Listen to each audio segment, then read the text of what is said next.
I'm Jonathan Mosen, and this is Mosen At Large, the show that's got the blind community talking. In this eclectic edition, we have microphone advice, laptop advice, opinions on self-description and blind pride. And when it comes to Braille, one of these 26 things is not like the other. Mosen At Large Podcast.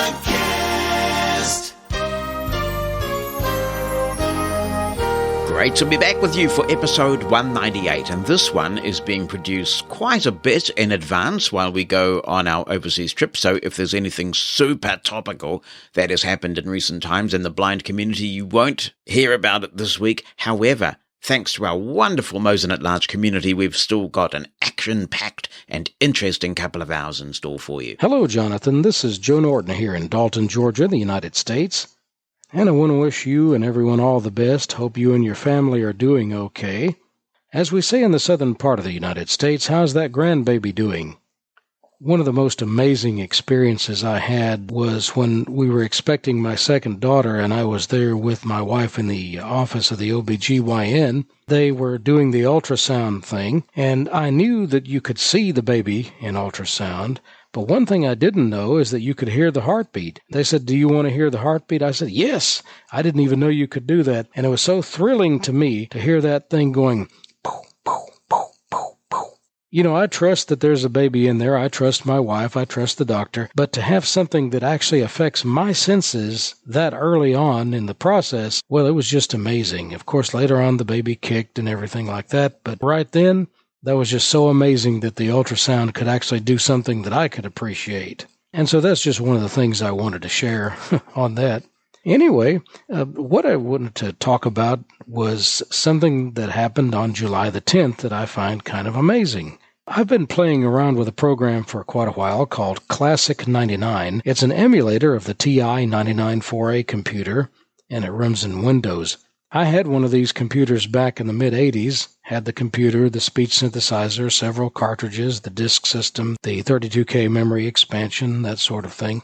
And the computer could be made to speak. It didn't have screen reading as such, so I had to have a lot of sighted assistance. But I did write several programs and used the programs other folks had written that spoke, because you were able to make a program speak. You just had to make sure that it explicitly was told to do that. It wasn't too hard to do that. So the TI, I guess, has a special place in my heart. Anyway, when I found this program, it's been developed over the years by a gentleman named Mike Brent, and he's been working on it since 1994. He started it out on the Amiga 2000 and then ported it over to the PC, and it's been running in Windows for quite some time. His What's New file has entries going back to 1999 as far as things he's done to tweak the program over the years. And he and I had discussions about several things. One of the things he did was to put a shortcut key in the program that would let you access the Windows-style menus that are in there. Because those menus are quite accessible, but the Windows shortcuts that normally exist are disabled to give someone who's using this the full experience of emulation of the TI. For example, Alt-F for file would normally pop up on a Windows program, but in the TI, you might have a program that requires the keystroke function F, and that's emulated with Alt-F. So he did disable those shortcut keys because most people who are using a mouse just click on the menu and it comes up just fine. But I said, wouldn't it be nice to have a shortcut key that you could configure in the any file that would at least let a screen reader user bring them up rather quickly? And he nicely added that in for me. But then on the 10th of July, I was looking on his website and I saw an amazing announcement. He said that he had added screen reading code into the program. So naturally, I had to go download it and play with it right away as soon as I could. And I gave him a little bit of feedback, and he changed a couple of things. He changed an algorithm that is used to determine what's on the screen and what should be spoken. It was something called Myers Diff that he's using now, and it does a pretty good job of following along and making sure you know what's being spoken. And I just wanted to do a brief demonstration of this. I'm not going to be too long with it. Keep in mind, this is experimental code, so don't expect a JAWS or Windows experience exactly. So what I want to do is first bring the program up. I have the program loaded on my system. It's unzipped in a certain place. I've got a shortcut key set up for it. So to bring it up, I just hit Control-Alt-C on my system, so I'm going to do that.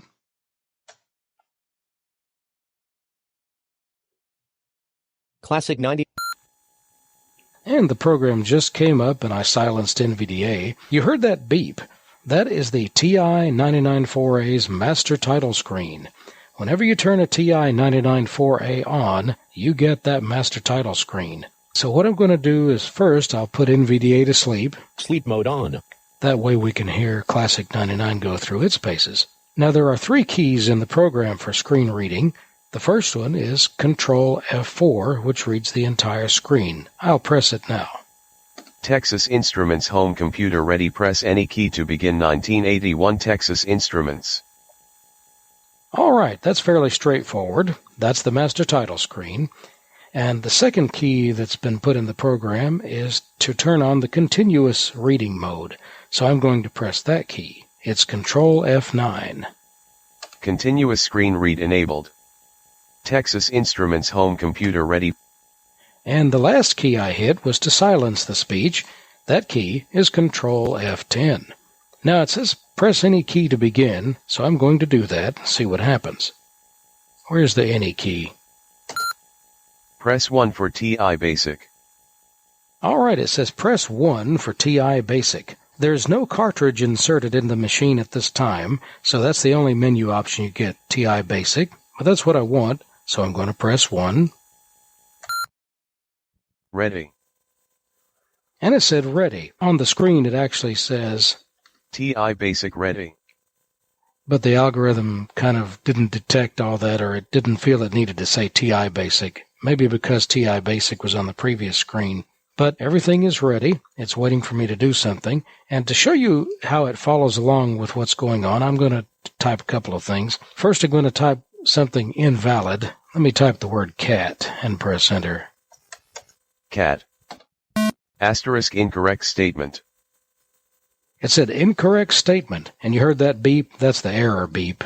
Whenever you encounter a warning or an error in a program, you get that beep. So you know right away if something didn't work, even if you didn't have speech feedback. Let's see, I'm going to type the word list. There's no program in memory, so I should get an error message. Let's see. List. List. And I'll press enter. Asterisk can't do that. Can't do that. Okay. Before this screen reading thing was added in here, I didn't know it did that. So I've already learned something new. Now to load a program from disk, you type the word old, a space, DSK1, DSK1, then a period, DSK1, and the word stranger is the file name, so I'm going to type stranger. DSK1.st. DSK1.stranger. I'll press enter on that. And it's a large basic program, so it'll take a minute to load. I'll come back when it's finished. It takes about 17 seconds or so. All right, the program has loaded and it is ready to run, and that's what I want to do. So I will type the word run and press enter. Are you? Run. Again, it is a large program. It's like 400 lines of code, so it takes a minute to even get started. I will start the recording back when it is ready for me to do something. Stranger by Mike Ward. You awaken from a long, restless sleep full of strange and terrifying dreams of heat and light, then terrible cold, and giant spiders. You are in a drainage ditch. There is snow everywhere. There are also several strands of long, sticky rope around you. There is a road going to the north and a drainage tunnel going down. Every other direction is blocked by high cliffs. The cliff to the south has a tree on top. What do you want to do? All right, as you can see, this is sort of like a little text adventure game, and it sounds like I've woke up in a very cold place, snow and everything like that. I don't think I want to be here. Now, it says there's a road to the north, so maybe I can go north and get to a warmer place. So I'll type N for north and press enter. N. Giant spiders come out from nowhere and grab you. You don't stand a chance. You are dead. Done. Oh no, I got killed on the first try. You heard it say done. That means the program is finished executing. I'll have to come back later and see if I can figure out what to do to get away from the spiders. If I want to exit the basic interpreter, I can just type the word bye, B-Y-E, and press enter. Bye. Texas Instruments home computer ready. Press any key to begin. 1981 Texas Instruments.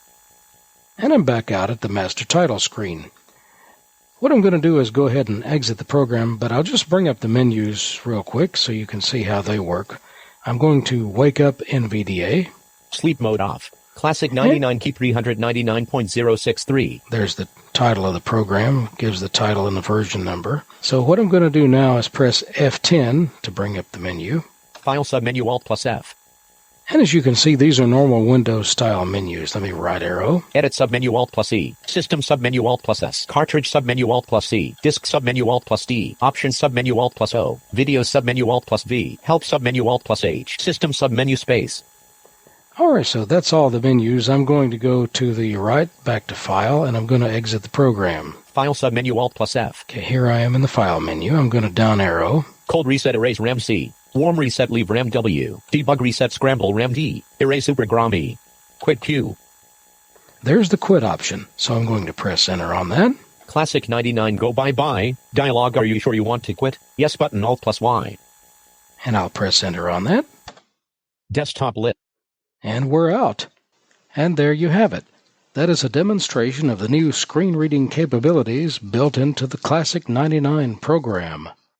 So this program does have some interesting features. Don't know if you could hear it or not, but one of these features that Mike added into the program fairly recently is the ability to turn on background noise. Now, if any of you ever owned a TI-99 4A, you may remember that there was a little sort of a whine that it made when it was scanning the keyboard and some things. And Mike wanted to put that in there to give the emulation a more realistic feel. So that's just another thing I was demonstrating in there. Later on, I do hope to have a more detailed recording featuring the download, installation, initial setup, and that sort of thing, which I will probably upload to Dropbox or something like that. But if you do want to play with the program before then, you can download a copy. The website for the program is www.harmlesslion.com/software/classic99. The program comes in a zip file. You just unzip it to wherever you want to run it from and run it from there. It also comes with a very nice manual in PDF format, and that reads just great with Adobe, Edge, or whatever you want to read it with. I even put it on the Braille display I got from NLS, and it's reading great there too. And also, if you have any questions about the program, feel free to email me at joseph.norton@gmail.com. So I wish all of you the best. Hope you and the family are still doing okay, and hope your travel plans keep working out the way they should. And I wish everyone a great rest of the week. Take care. Jonathan Mosen, Mosen at Large Podcast. Good afternoon, Mosen At Largers. Daniel Sumrow here. And in this recording, I would like to demonstrate a skill for the Amazon smart speaker. This is a skill called Sing My Number. Now, the skill is primarily made for kids, but in my mind, all ages can use it because it's so darn fun and the songs it makes are so darn catchy. So, without further ado, let's get on to the demonstration. Open Sing My Number. Hi again and welcome back. To play the song you've already created, say play my song. Or to start over with a new song from scratch, say start over. Start over. Hey everyone, my name is Yak. I hear you're looking for a way to help your kids learn how to remember your phone number. You've come to the right place. Let's make a song out of it. Say hi to my cousin Yerrick. Hello. He's a musician and he's pretty talented, so I've asked him to help us out. You might even recognise him as the one who sings the theme song for my Yak Talk Back skill. I'm going to ask you for the phone number you need to remember. My trusty assistant Lexa will repeat it back to confirm it with you. Then we'll write your song. Okay, go ahead and give me the full phone number you want in the song. 864-606-6736. Lex, could you read that number back for us, please? 864-606-6736. Thank you, Lex. Was that the correct number? Yes. One last thing. I heard a 0 in the number. we're pretty flexible. Do you want us to sing it as 0 or sing it as O? Oh, Great. Now, my cousin Yerrick needs a moment to write your song. You can't rush genius, you know. Let's see how it's going. What phone number to call? What about that? Aha, I think we're onto something here. Okay. Man, he's good.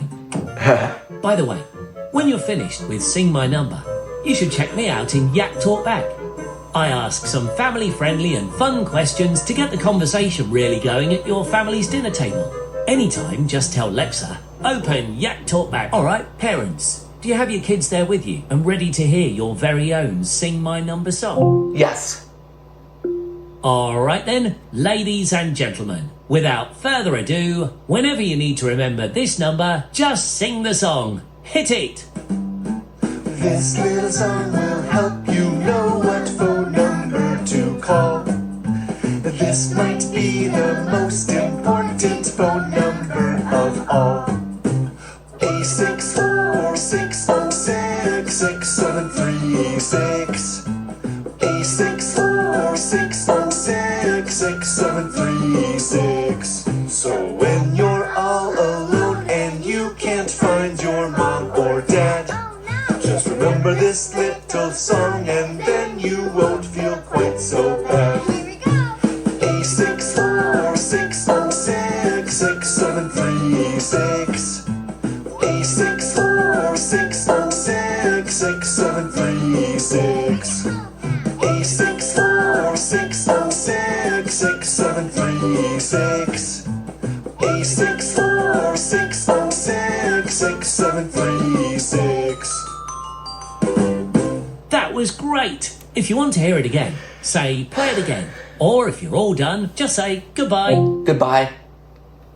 Before you go, do you want me to email you a copy of the song to keep and play for yourself? Yes. No problem. I've emailed you a copy of your song. It's been fun singing with you. Don't forget to check out my other skill. Just tell Lexa, open Yak Talk Back. Bye! Yak, do talk back.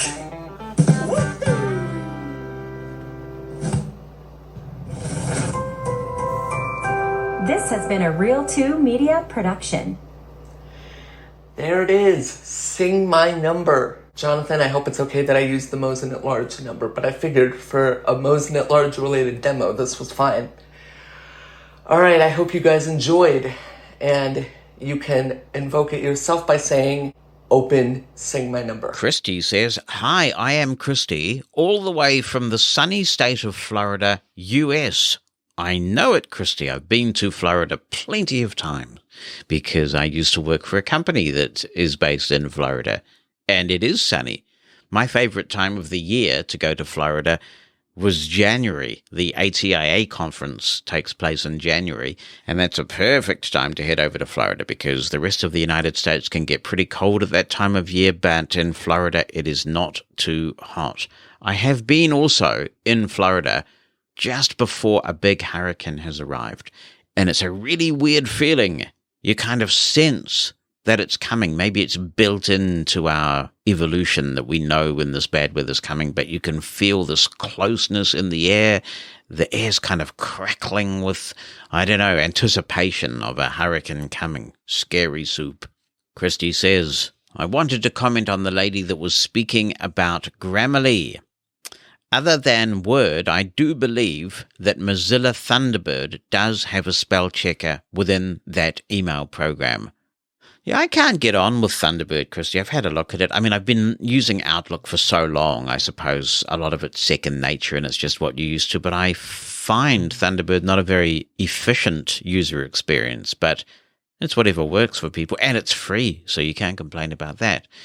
Christy also says, "I have found your podcasts to be beneficial." Well, I'm glad to hear that. Thank you very much. She says, "I think we have come a long way with the Eloquence TTS engine coming to iOS. Except for a little bit of stutter in some things, It is great. Well, the good thing is, Christy, we're still in the beta period for iOS 16, so maybe if there are those little glitches, they will be sorted out in time for release. And Christy concludes, keep the good news of the blind community going, and I will, until the end of time, listen to your great knowledge. Wow, thank you very much. And that's from Christy and Yashua, who I presume is the guide dog. But if it's Christy's cane, that's okay. I decided that I would give my white cane a name when I was seeing on email lists and things that people were naming their dogs on their email signatures. So I called my cane Henry for a while, but then Heidi turned up with Henry, who's now the wonder son-in-law. So that was interesting. To Canada we go for this question from David Green, and he says, "Hi, Jonathan and listeners. I am looking for advice on a multi-directional microphone that can connect to my laptop or iPhone. I want to do an in-person meeting and Zoom it at the same time. The room is about 12 by 20 feet. Average attendance in person would be 15. Ideally, I would set the microphone in the middle of the room on a table and have it pick up voices in the room, realizing that the quality may not be 100%, but it does need to be reasonable quality. Thanks for any suggestions." David, based on my knowledge, the one that comes to mind would be the Blue Yeti. The Blue Yeti is quite a big microphone. You can plug it into the USB port of your computer. I suspect you could use the USB camera adapter kit to plug it into an iPhone as well. You set it in the middle of the table, and the thing about the Blue Yeti is that it is essentially multiple microphones in the one mic, because there's a switch on it that allows you to set the pickup pattern of the microphone. If you are doing something like this, a podcast, you want as much room noise removed as possible. You want it to sound nice and direct. You want a very narrow pickup pattern. In the environment that you're talking about, you want a very wide pickup pattern, so it's essentially broadcasting what's right in the room. And the Blue Yeti does have an option to do exactly this. And I think the combination of the Yeti plus the automatic level adjustment that these conferencing tools like Zoom and Teams now have should be okay.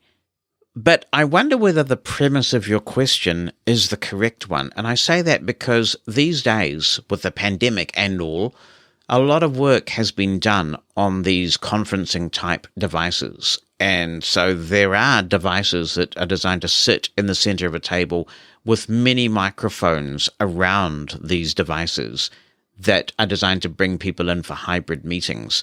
And if you were to plug one of those into your computer and then record on Zoom, so it could be used to actually make sure that people on the Zoom or Teams call are hearing okay, but it could also be used to produce the recording.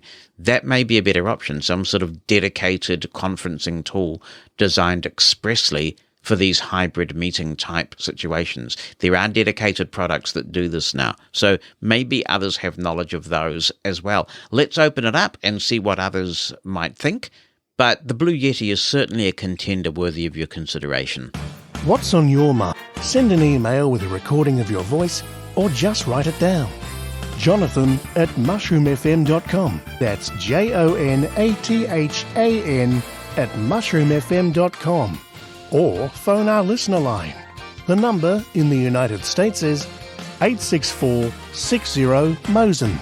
That's 864-60-66736. Hello, Jonathan. My name is Chester Smalley, and I'm in Erie, Pennsylvania. And I have a question about Winamp. When I run a file in Winamp and the file ends, Winamp has not maintained the focus, and I don't know why that is. I'm going to go over to my desktop here and show you what I mean. Windows M, desktop, folder view, list view, great music. Okay, as you can hear there's a file highlighted on my desktop called Great Musical Bridge. It's just 20 seconds of music. We're going to play that in Winamp right now here. Here we go. It's only 20 seconds long.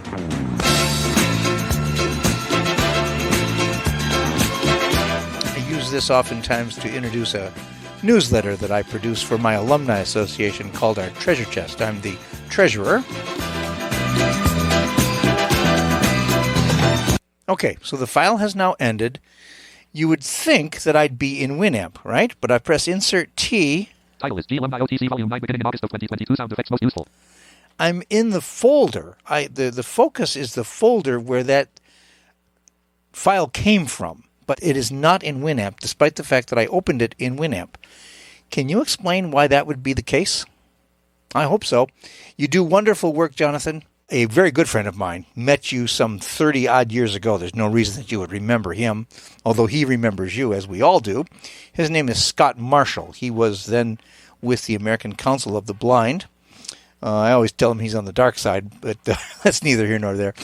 He met you when you were a younger man. Not a young man necessarily, but a younger man, around 1990. We were all younger then, weren't we? In any event, can you tell me how I can get Winamp to maintain its focus? I sure hope so. Well, Chester, most important thing first. Once Scott Marshall is met, he is never forgotten. I remember Scott extremely well, and I remember that he came out to what was then known as the New Zealand Association of the Blind and Partially Blind in 1989 at our conference, and he was our keynote speaker, and he was a huge hit, and I got on with Scott like a house on fire, because we were both quite political people, and it was great to get to know him. I've kept in touch with him on the email over the years and watched his career with great interest and delight. So I certainly do remember Scott. Now, as for this Winamp issue, I get that too, and I guess I've just come to live with it and not even question it until you raised your email. And I went through Winamp's preferences to see if I could stop it from doing it. So when I press enter on a track in File Explorer, the thing starts to play, but you're right. Focus remains in File Explorer. I don't know why it does it. I don't know if there's a fix.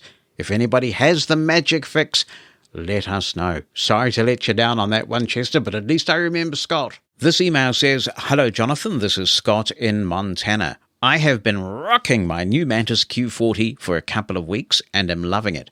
I have one issue that is probably related to Bluetooth keyboards in general and not the Mantis.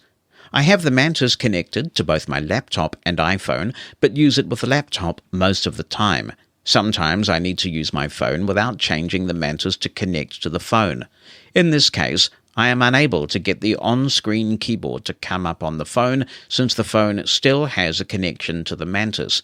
Do you know of a way to force the virtual keyboard to show up, even when the phone thinks an external keyboard is connected?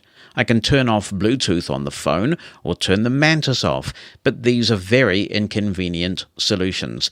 Thanks for any help and keep up the good work." Well, thank you, Scott, and I hope you continue to enjoy your Mantis Q40. I had this problem when I got my Mantis, and the only way that I could solve it at the time was to connect an Apple wireless keyboard to the phone, and that keyboard has a button on the top right-hand corner that toggles the visibility of the on-screen keyboard. When I tapped that button and the keyboard came up, it has never gone away since. And I think it must be coming up to 2 years since I've had the Mantis, and I've had no problem since I did that initial thing.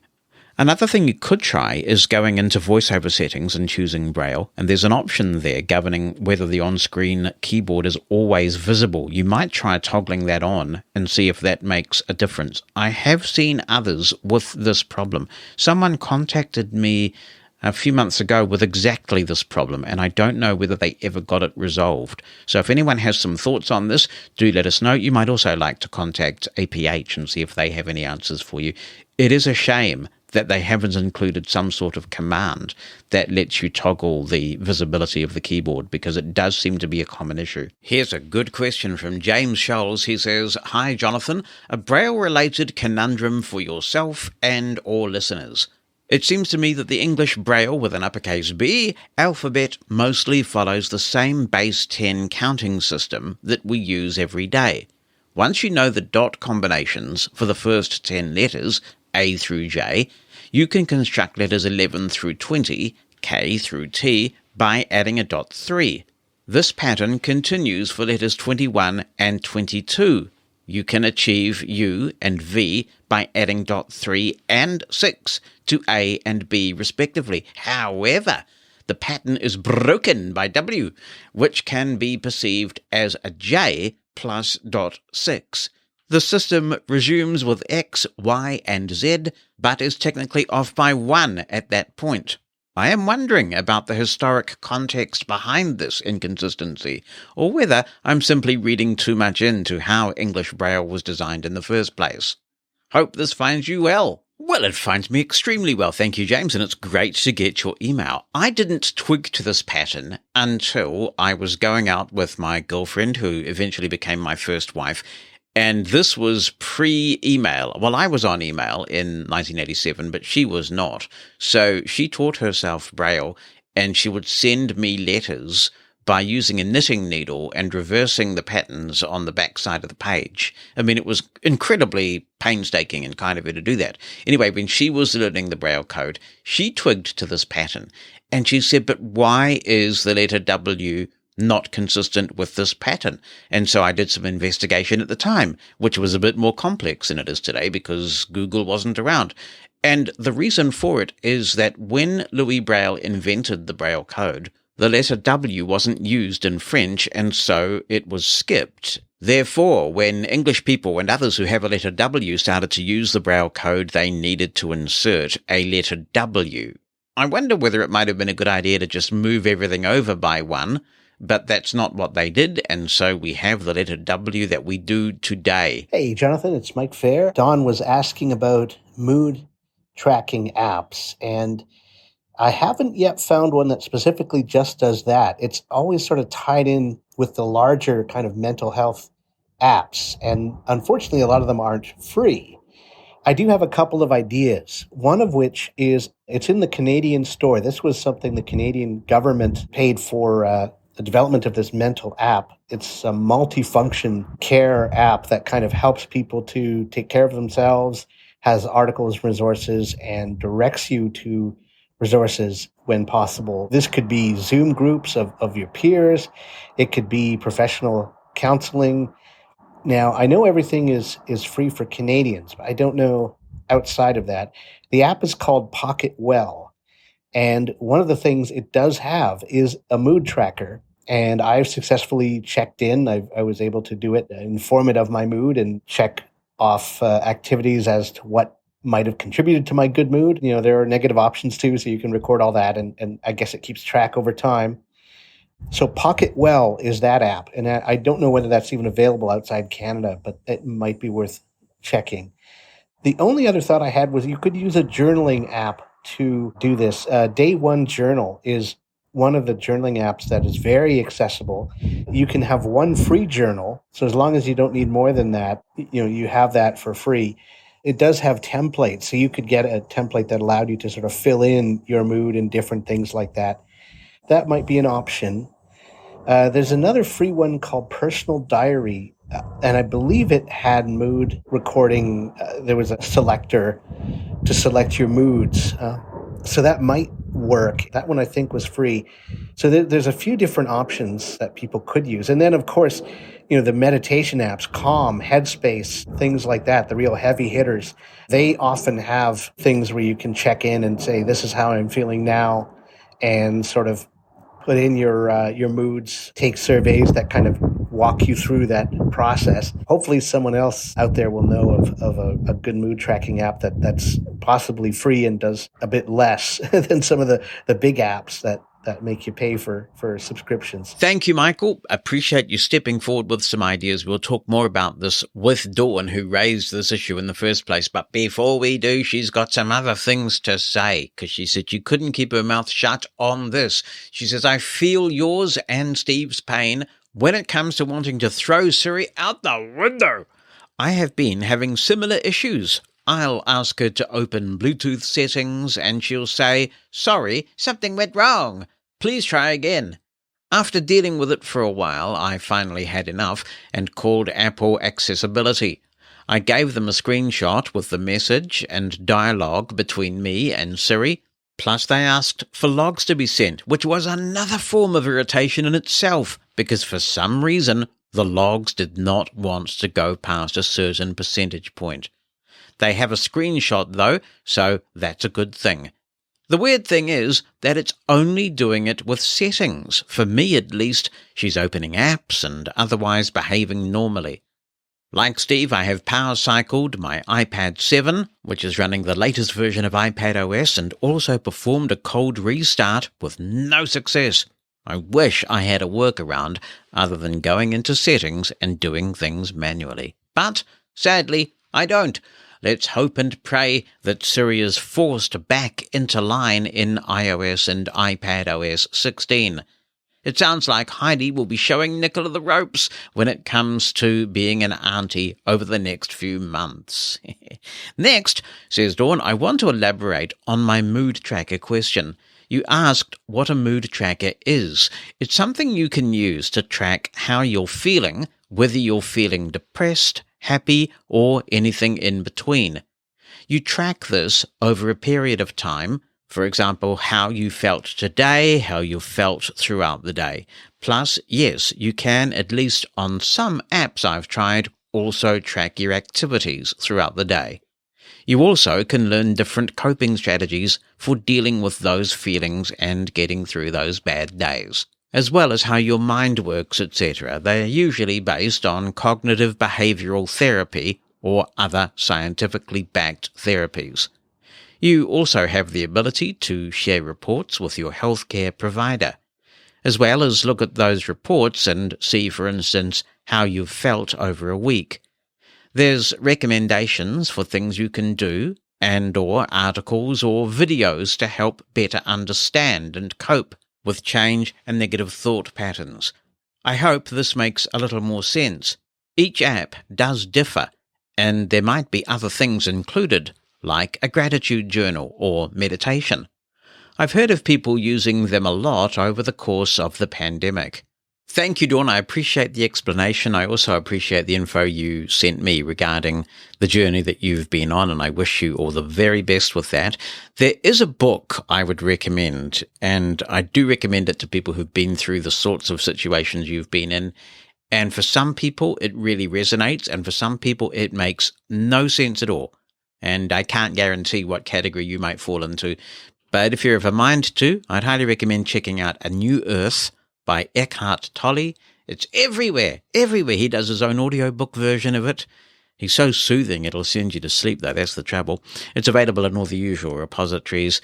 As I say, it may or it may not speak to you. I find that there's no middle ground with this thing. Some people say, gosh, it's the most transformative book I've ever read. And some people say, what on earth is this? This is just gobbledygook. So anyway, if you haven't read it and you're of a mind to check it out, you may like it. A New Earth by Eckhart Tolle. And I wish you luck, and maybe we'll get some more comments on mood trackers. We can make transcripts of Mosen at Large available thanks to the generous sponsorship of Pneuma Solutions. Pneuma Solutions, among other things, are the RIM people. If you haven't used Remote Incident Manager yet, you really want to give it a try. It is a fully accessible, screen reader agnostic way to either get or provide remote assistance. But it's also a no-hassles way of getting into a PC that you might need to access remotely. I manage the internet radio station Mushroom FM, and it has a dedicated computer we affectionately call the Mushroom Pod. Sometimes I need to log into that machine to make changes, and RIM means I can make those changes simply from anywhere in the world. On the desktop of my ThinkPad, there's a little shortcut that's simply called Mushroom Pod. When I press enter on that shortcut, I'm accessing the Mushroom Pod, and it's as if I was sitting in front of the computer. It literally is that simple. If I have to do a Windows update, then after a reboot, RIM can automatically reconnect for me. This is a super tool, and it's made administering remotely so much simpler than it ever was before. Check out RIM by going to getrim.app. That's GETRIM.app. The installer's there, as is the documentation, so you can learn all about RIM from Pneuma Solutions. Here's Gary Crow with this contribution. This blind thing is a lot of things, but not all that complicated. First, it's a condition that ranges from mild to severe, just like most conditions.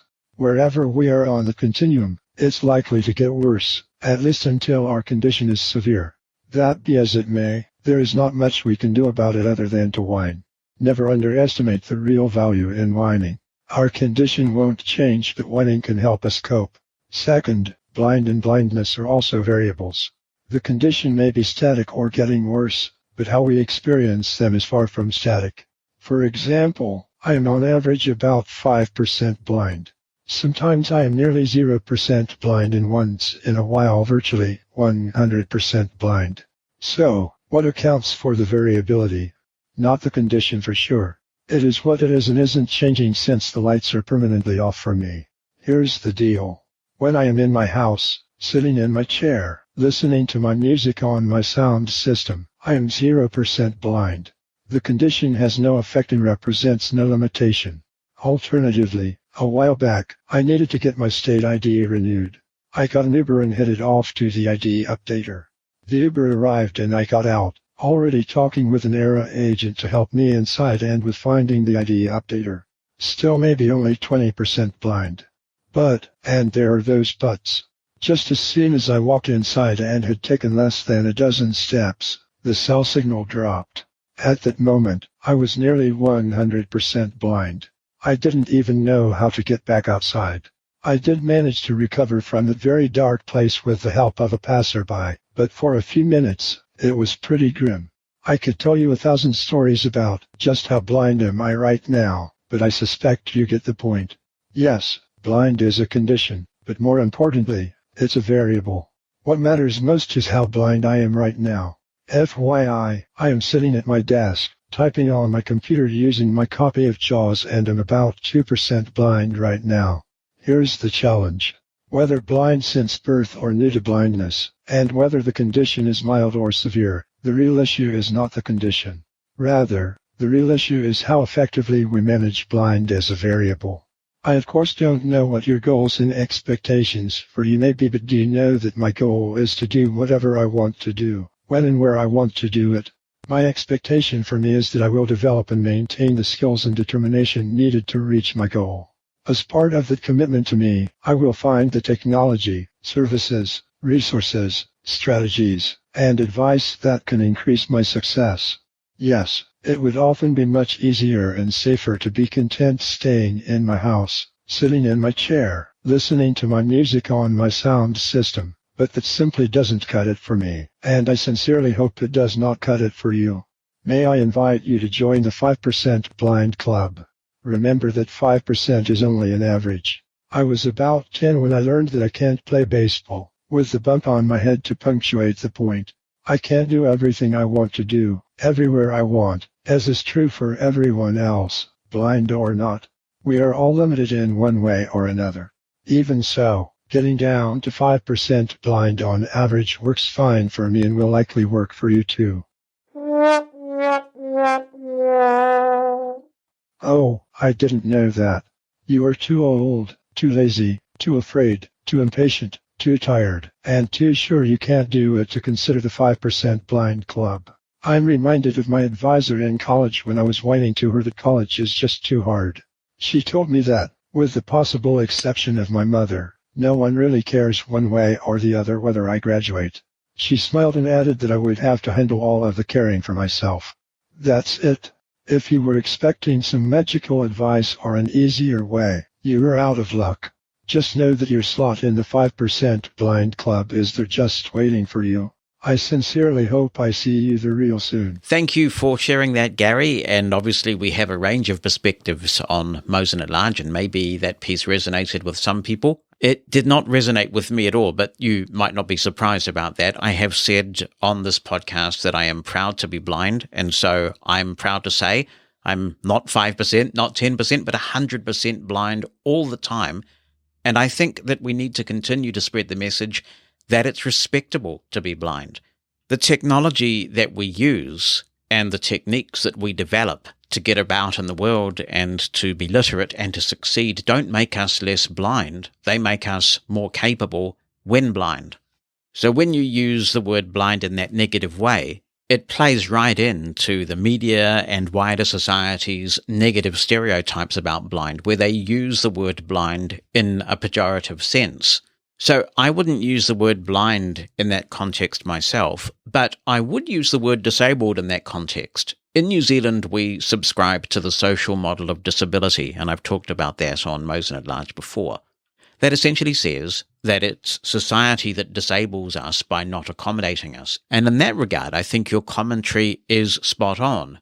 If you're not getting information about your surroundings that you need in order to function effectively, then you are disabled at that point.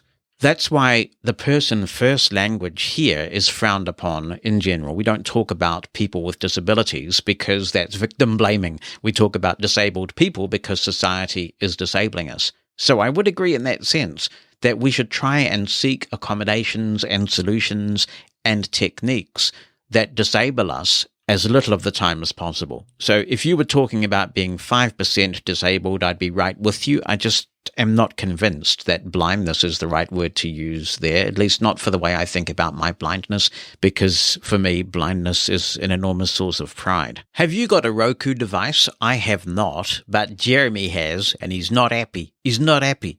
He says, "Hi, Jonathan. For those users of Roku devices, major accessibility improvements are needed.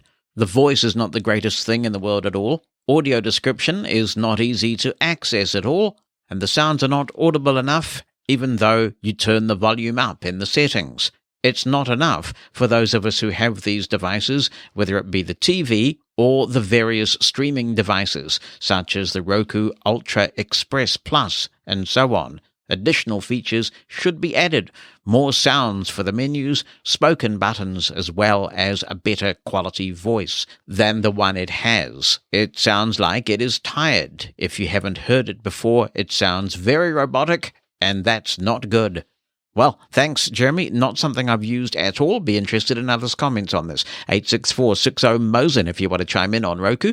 864-606-6736. You can email with an audio attachment or write something down and send it in to jonathan@mushroomfm.com. On this quite contentious subject of visual description of people at meetings, Lena's writing in and says, "Hello, Jonathan. If you would like to email the Vice President, Kamala Harris, and address the visual description, I think it would be great.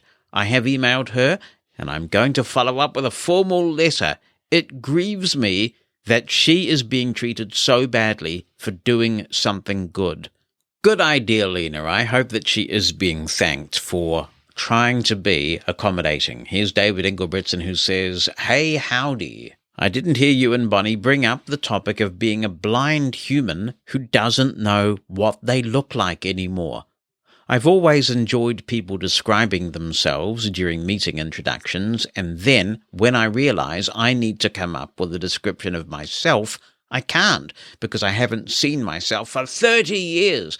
I'm happy to describe what I looked like back then, but, well, that wouldn't be too honest. I usually just say that I have he/him pronouns, dark brown hair with grey at the temples, and I'm wearing a hoodie. Seeing AI tells me one time I look like I'm 30 and other times that I look like I'm 70. Maybe I'll just say that Seeing AI says I look like I'm 30.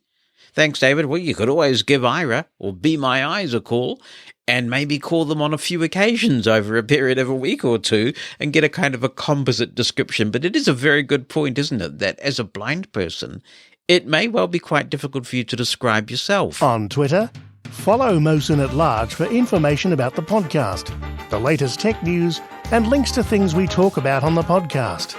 That's Mosen at Large, all one word, on Twitter. We proudly host this podcast with a service called Pinecast. We've been doing that for a while now. It hasn't let us down yet, and Matt from Pinecast is really committed to accessibility. If you're thinking about hosting a podcast, it's a good place to go. If you're there already, then this tip from Michael Babcock may be able to help you out. Oh, by the way, I do have an affiliate code for Pinecast. So if you want a bit of a break on the cost for a while, contact me. I'll give you my Pinecast affiliate code gladly, because it's also a way to help with the cost of this show. In this content, we're going to show you how to get basic numbers for the episodes that you're publishing to your podcast while using Pinecast. If you get any value out of this, or you're just interested in checking Pinecast out, don't forget that you have the opportunity to use the referral code that may be in the description of this content. That'll help me out and get you 40% off the first 3 months of your use of Pinecast. So I'm going to select the podcast that I want to work with today. Visited link to DM series. And we'll press enter on that.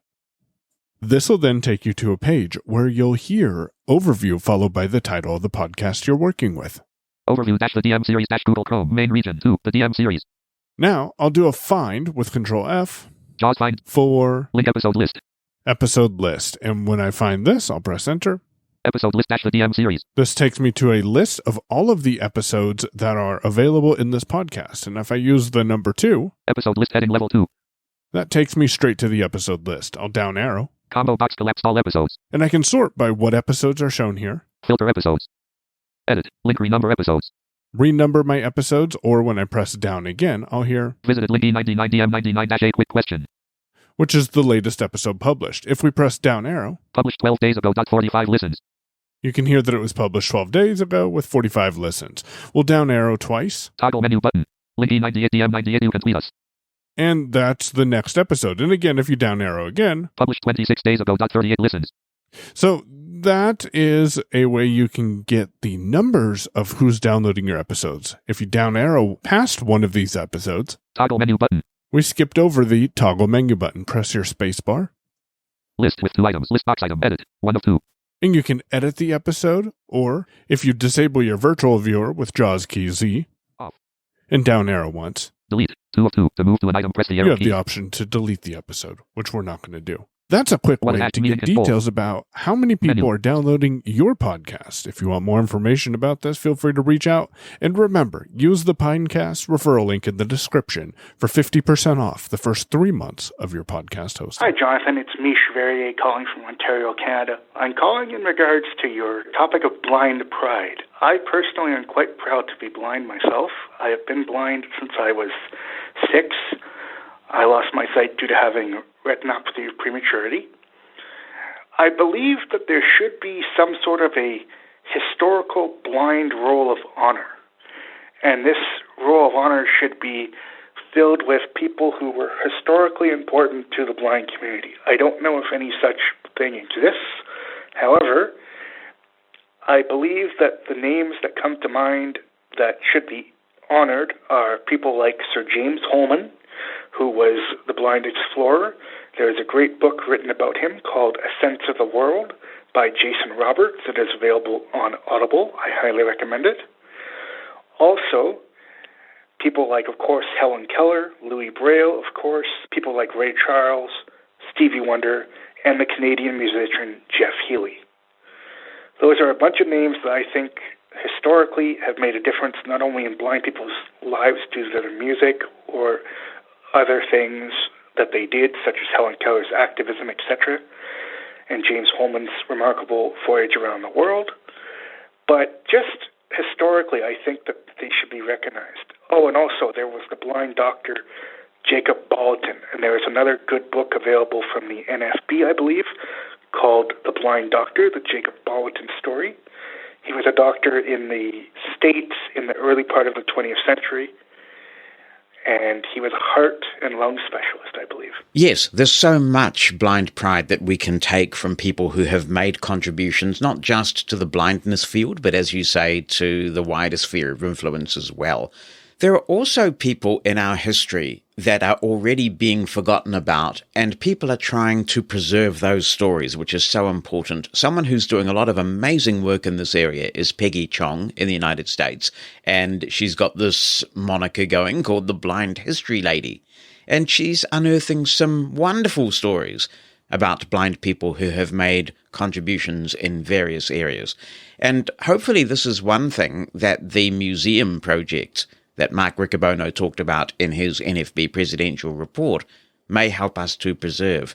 I know that that museum is focused more on the organized blind movement, but you're so right. We should be celebrating all of the gifts that blind people have given the world over the centuries. Here's an email from Joe Danowski that I think many of us can relate to. He says, "Hi, Jonathan. High-quality video descriptions, such as those on Netflix, have been a game changer for blind individuals. These descriptions have made it possible for me to enjoy programming in a way I never could before, and I commend the studios and networks that have made this possible.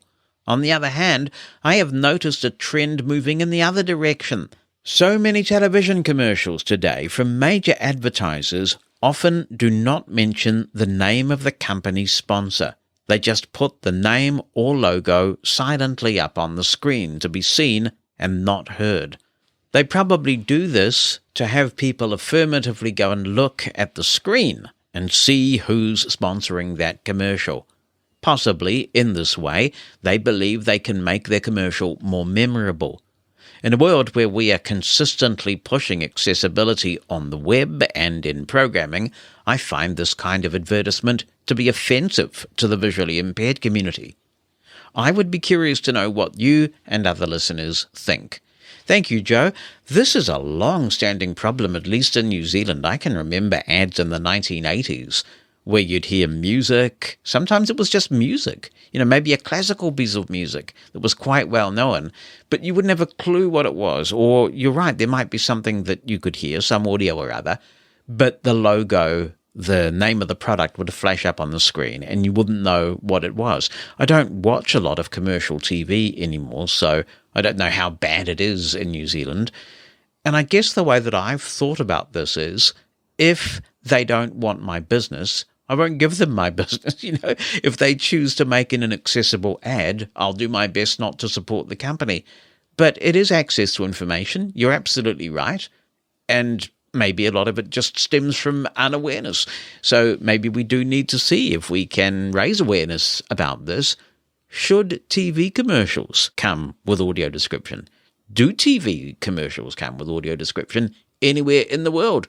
Your thoughts, as always, very welcome. 86460 Mosen in the United States is the phone number, and Jonathan at mushroomfm.com if you want to be in touch with an audio contribution or a written email. Oase Patel is thinking about getting a new laptop, and he says, when I purchased my previous MacBook Pro 2015 and installed Windows, oh my, did I have a ton of problems, ranging from USB ports to operating system crashes when running Windows through Boot Camp, to turnaways for technical support from Freedom Scientific because I was using a Mac.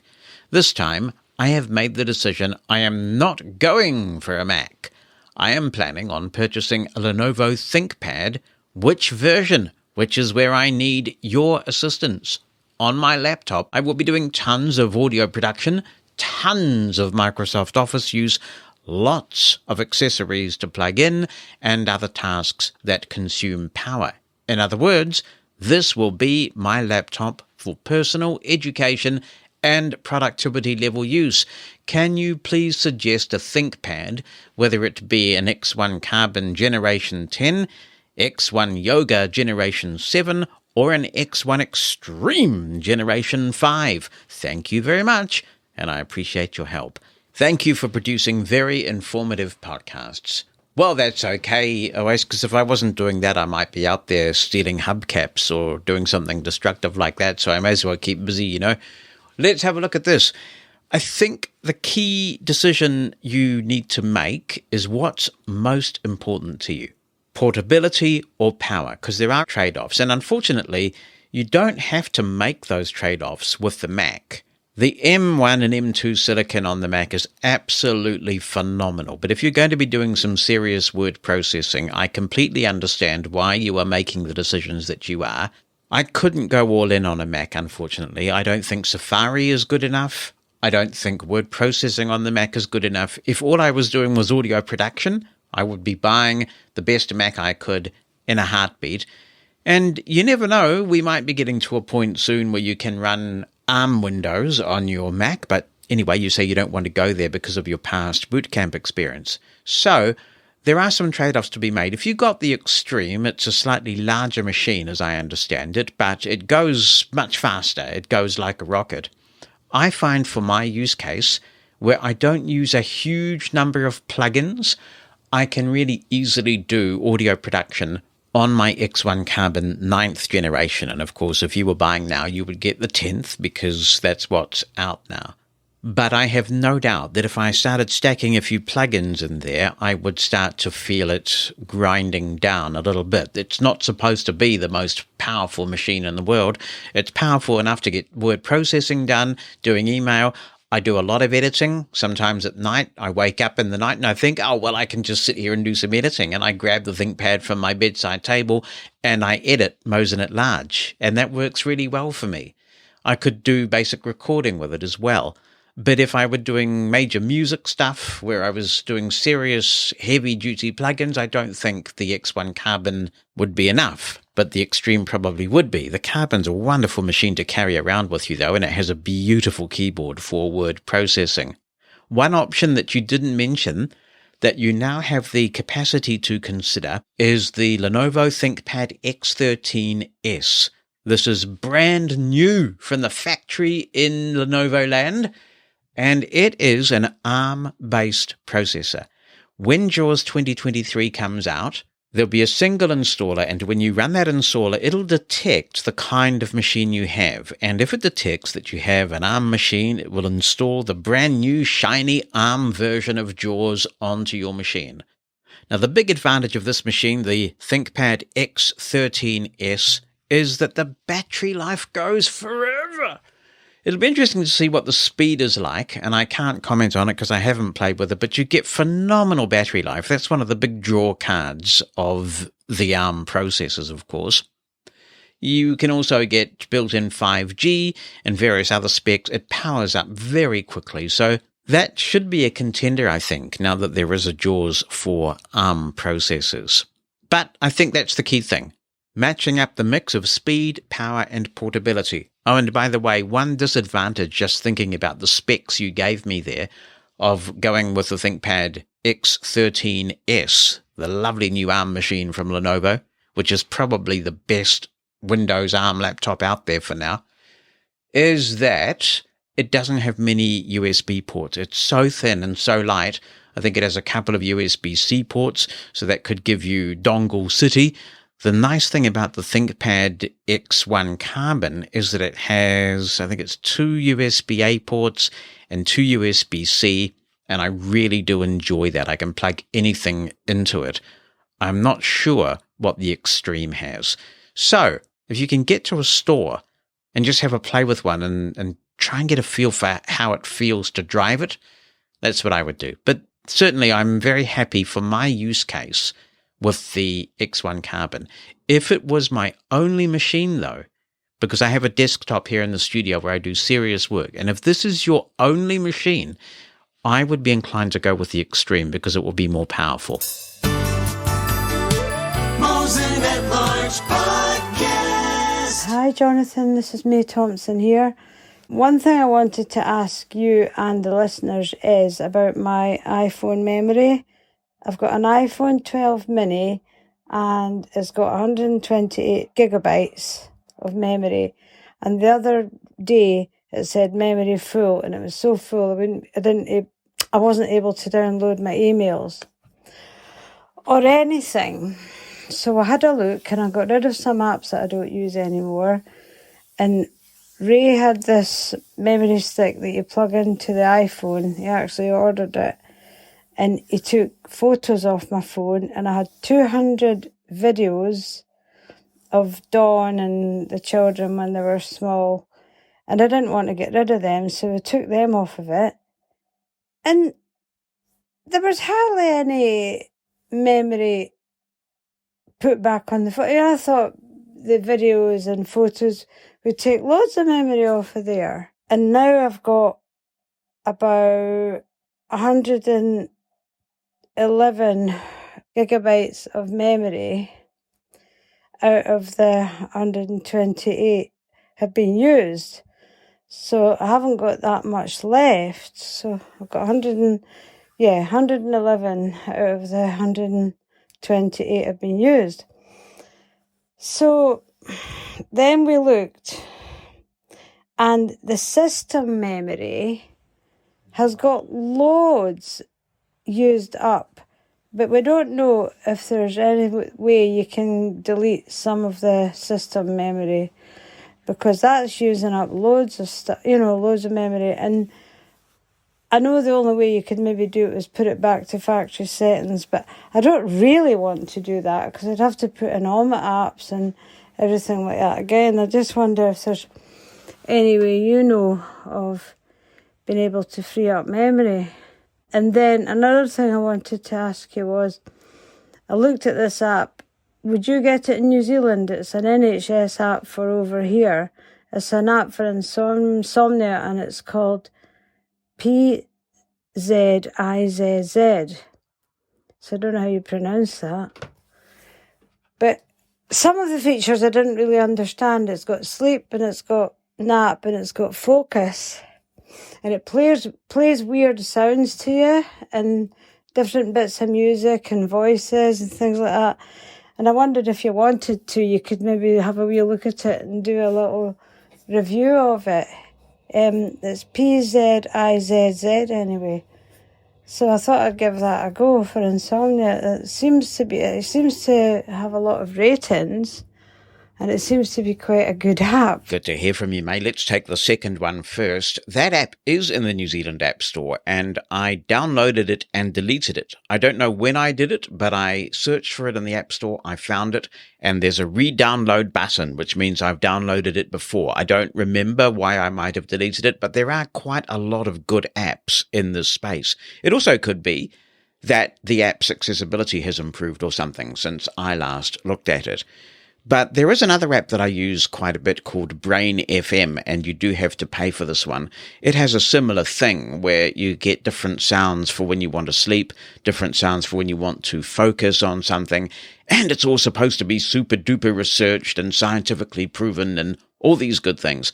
So it's good that these apps exist, and I think the trick is to find one that works for you and stick with it, and they can have real benefits. Regarding your storage issue with your phone, it reminds me that in 2007, Sir Paul McCartney released an album called Memory Almost Full. And when they said, "Why did you call it that, Paul?" he said, "It keeps coming up on my phone, you know." So, you're not the only one. Even Sir Paul McCartney's got it, although hopefully he's got a better phone by now. 128 gigabytes of storage is not a lot in this day and age, unfortunately, so I can understand why it's a frustration. It makes sense to me that deleting all those photos and videos wouldn't have freed up a lot of storage. The reason for that is that if you have iCloud Photo Library enabled, then the photos will be stored in the cloud anyway, rather than on local storage. And so deleting them, if it's deleting anything at all, will only be deleting a low-resolution version of the photo or the video because the full thing is stored in the cloud, and the iCloud Photo Library is designed exactly for the scenario where you have lower-tier iPhone specs. But it could also be that you haven't truly deleted the material off your phone. When you delete photos and videos, they go into a recently deleted album. So they're not completely off your phone right away. If you haven't found that recently deleted album and then selected all the photos and videos in the recently deleted album and deleted them, then they may still be taking up storage on your phone, and that could be the problem that you're experiencing. Another good way of troubleshooting issues like this is to go into Settings and General and then choose iPhone Storage. When you go there, you will find all the things that are consuming storage on your phone with the greatest offender at the top of the list. So when you first go there, it might take a while for iPhone to do its calculating to find out what's there, but then you will see this list with the most space-consuming stuff at the top. You might find, for example, that there is a lot of music on your phone, many gigabytes potentially, and that if you are not often in a place where there's no Wi-Fi connection, or you don't mind using your cellular connection for music, you may be able to delete music off your phone, but still have access to it because it's in the cloud. Similarly, you might find that a particular app is taking up quite a bit of storage because of the data that it collects, and you don't really use that app very much at all, in which case you can delete the app and free up a boatload of storage. Now, when you find that system data is consuming a lot of space, some of that data can't be removed, but quite a bit of it can, because it comprises things like Safari caches, things from Apple Music and WhatsApp and goodness knows what else. Now, you may be able to go in and manually delete that material. For example, if you go into Settings and then Safari, you'll find an option to clear all history and website data. You may also be able to download some sort of cache removal tool that helps with this process. And if anybody has any particular apps that they would recommend for this, just tidying up the system storage and getting that space back, then by all means be in touch and let us know some tips and tricks that work.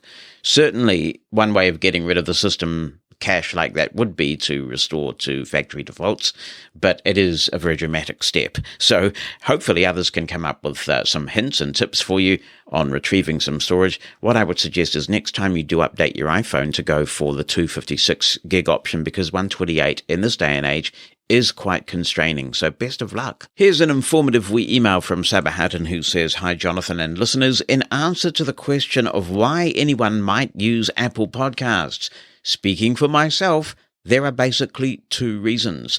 Firstly, as far as I can tell, it's the only cross-platform accessible option, including Windows, that fully supports synchronizing subscriptions and playback position. If I were just on Mac and iOS, I'd probably go for Downcast, see next point. But ironically, iTunes on Windows still has value for me, and in fact is actually superior to the new Apple apps in some respects. I'll just break in here and say I wonder if you've tried and discounted Pocket Casts for some reason, which is cross-platform all over the place." He says, "The second reason is that Downcast notwithstanding, all the other options seem to rely on back-end services, or servers to support their operation, like push notifications and sync. I appreciate that this is probably not a big deal for everyone, but I do still like being able to manage all my information locally and not have it stored on a distant server somewhere. But yes, in all other respects, I agree with you that Apple Podcasts is really the lowest common denominator, or just mediocre in the extreme. Maybe I'm a closet masochist," he says. "You said that you could never get handoff to work once. Did you try turning off screen curtain? No, I have no idea why it works, but it does. I have, of course, told Apple, but so far nothing has come of it." Yes, I did try that, and I think that's how I finally got it resolved. It was a very fluky thing, but that did get it working. Then there is this exciting new remote access product from Pneuma Solutions, RIM. I do hope that Mac is not off the cards, as both controller and target in future. But in the meantime, I have a working solution using bits and pieces that can be combined together. An audio streamer called Sonobus, a VPN of your choice, a sound driver that loops system output as input, called Black Hole, and Apple's native screen sharing, for the case where you just want to remotely control one of your own computers. The details are definitely too complicated for a few words, but you can find my description on Applevis, and there's a link to that, and I'll try and remember to put that in the show notes. Maybe someone else out there finds it useful, he says. Last but not least, if you haven't heard yet, VMware Fusion Tech Preview 22H2 now supports Windows 11 on Apple Silicon. Obviously, this is great news for we Mac faithful. I will be trying it out myself very soon on my new MacBook Air M2, but initial reports are quite positive, although there are known issues with the audio support in the guest. Hope you can get a chance to play with it yourself on that nice MacBook you have. Thanks, Abahatton. Yes, looking very interesting with the JAWS ARM version ramping up. It's all going to be built into JAWS 2023. I do hope, though, that there will be a way to do boot camp on the Mac again, because I know from years of doing the virtual machine thing, there are just too many latency issues with serious audio work in a virtual machine. And so, yeah, I could be very tempted if we can get the ARM version of Windows running natively on the Mac.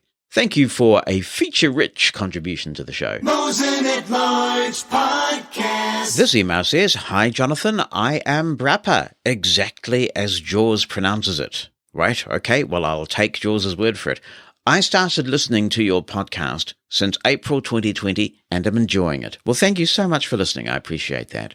I have been a JAWS user since 1997 when I moved from Sri Lanka to Toronto, Canada, and using JAWS for my job and personal use.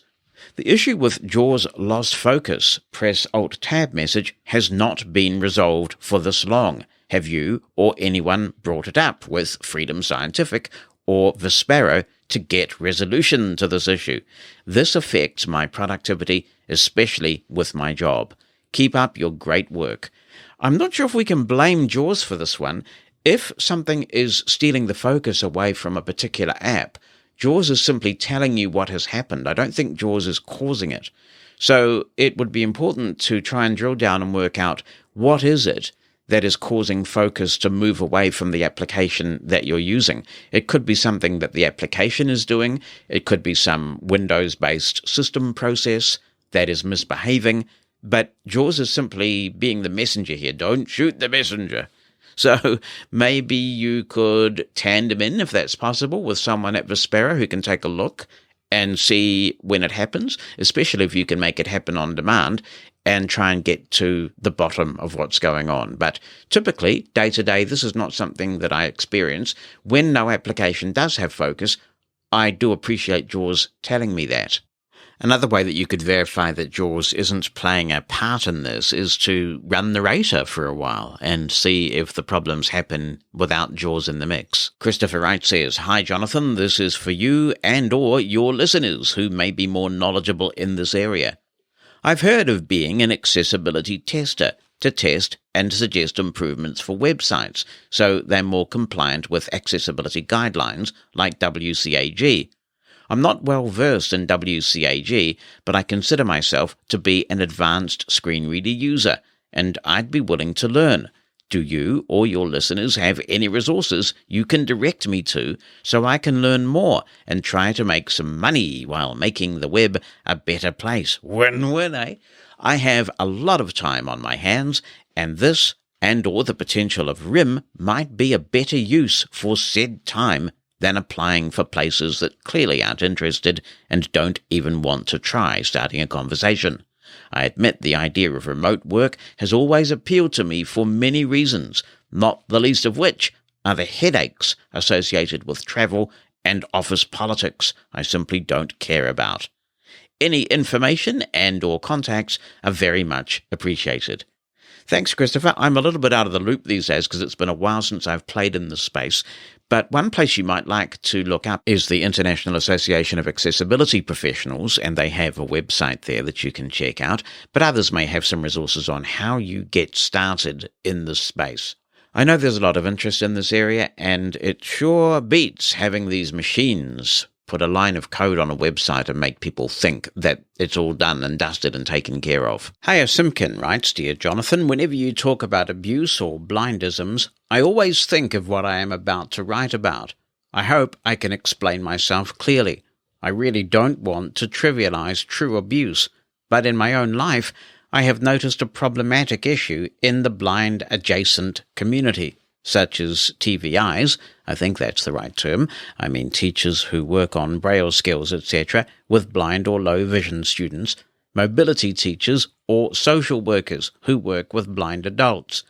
They tend to be over-didactic and over-interpret anything and everything you do or don't do. Here are a few examples from my own life. For maybe 2 years, ever since I first heard you discuss blindisms, I have considered sharing this in case it has happened to others, and decided against it, but I will share some of my experiences now. When I was in early elementary school, I lived in Canada in the middle 90s.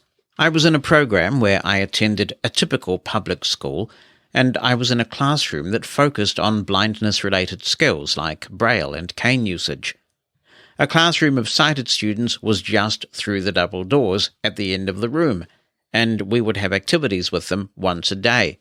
I think this is or was the standard model in Canada, but I'm not sure.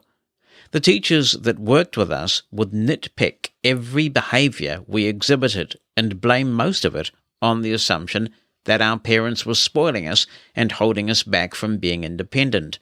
Did I take my hands off the Braille while writing? Did I space out while changing from my snow boots into my shoes? Did I walk slower than they wanted me to?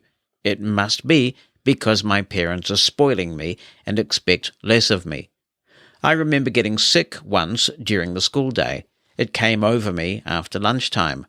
I lay down on a mattress, and my 6-year-old flu brain worried about them getting mad at me when I would have to walk to the school bus at the end of the day slower than usual.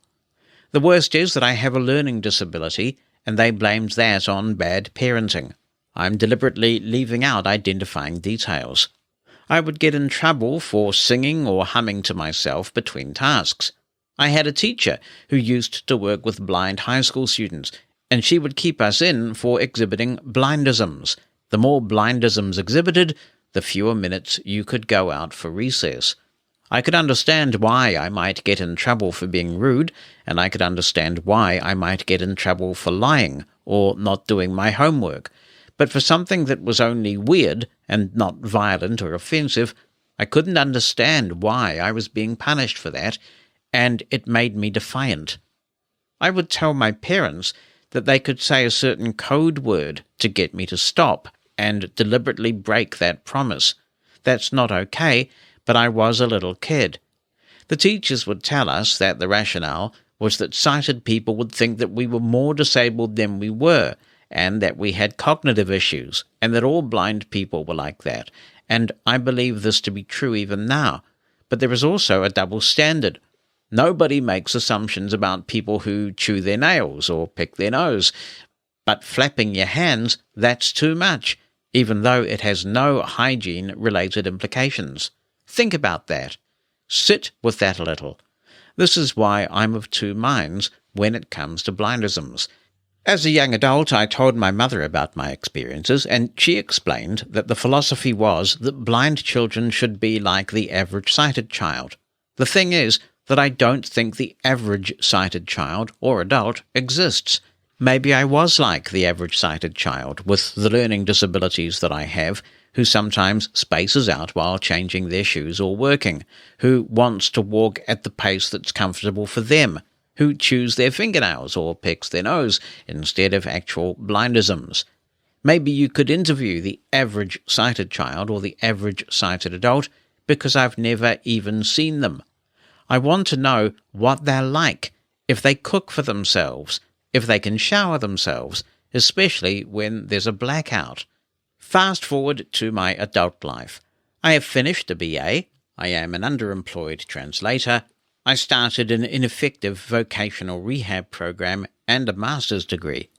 During the beginning of the first year of the degree, I was still under the impression that I would have tutors, which I never got, even though the local head of the Centre for Blind Students promised me that she would find me some, even though I didn't manage to get the government support that I had during the BA, and I was still working out my participation in a program where students tutor kids or adult students while working.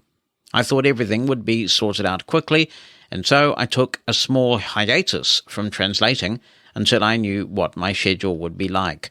I was also dealing with a teacher who used PDFs that were in such horrible shape that even sighted students couldn't read them.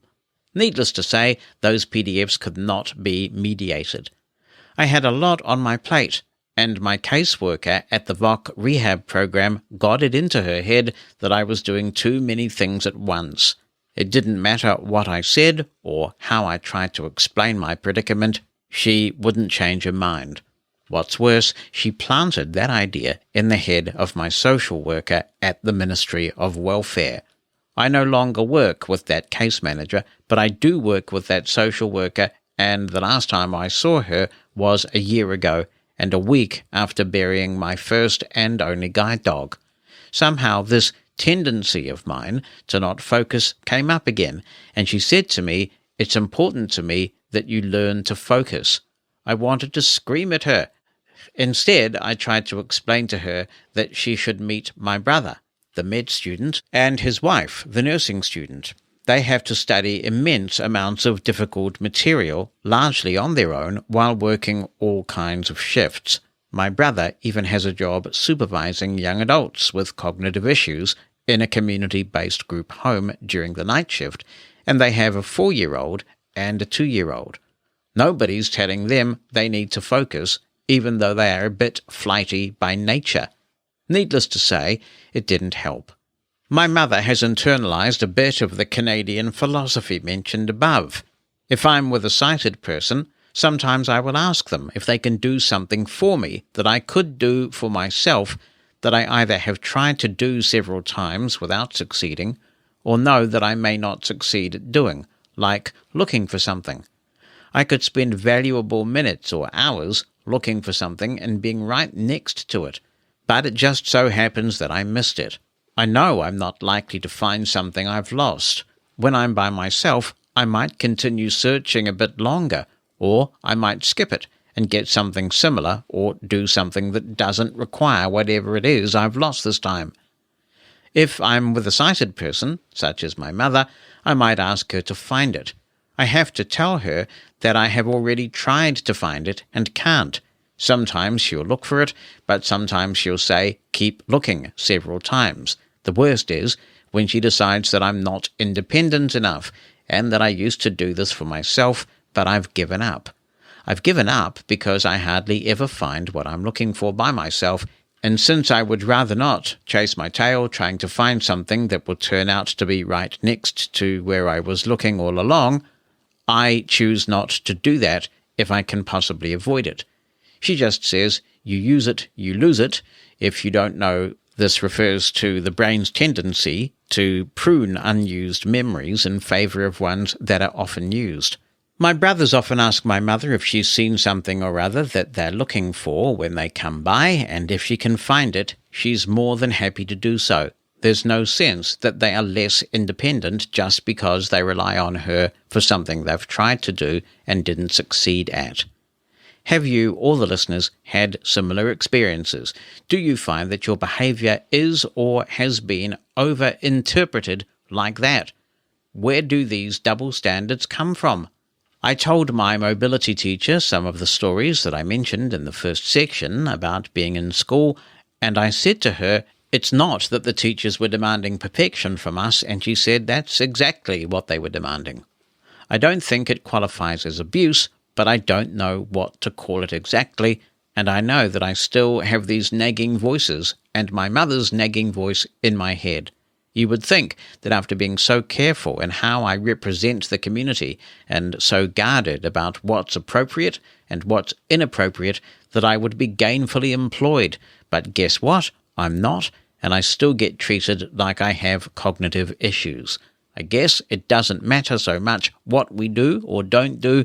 They don't want to hire us, and that's the truth. Flap away, good hands, concludes Hire. Transcripts of Mosen at Large are brought to you by Pneuma Solutions, a global leader in accessible cloud technologies.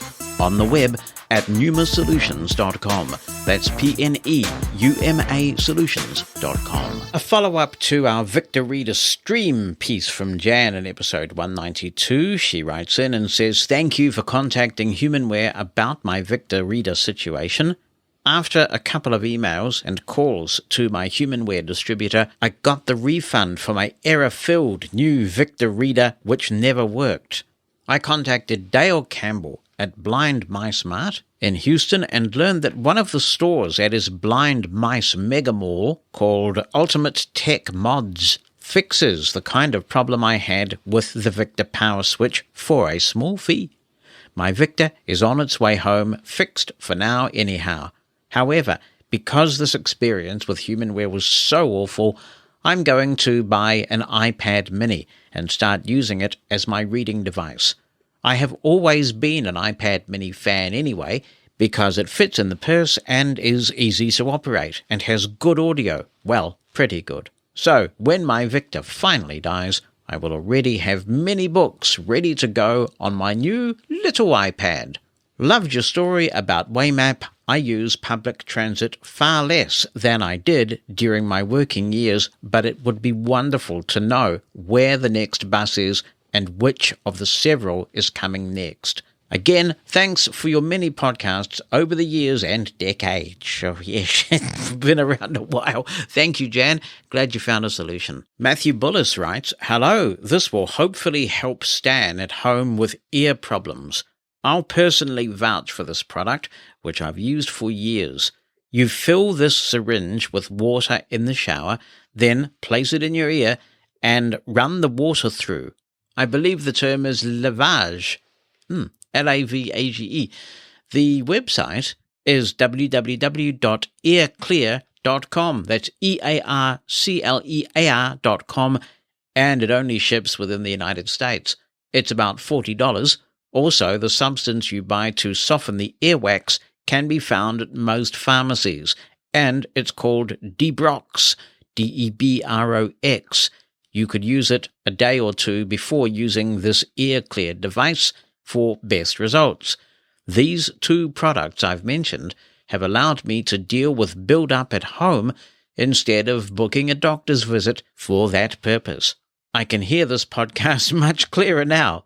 And yes, you do get those high frequencies back, ones you didn't know you were missing once your ears are clear.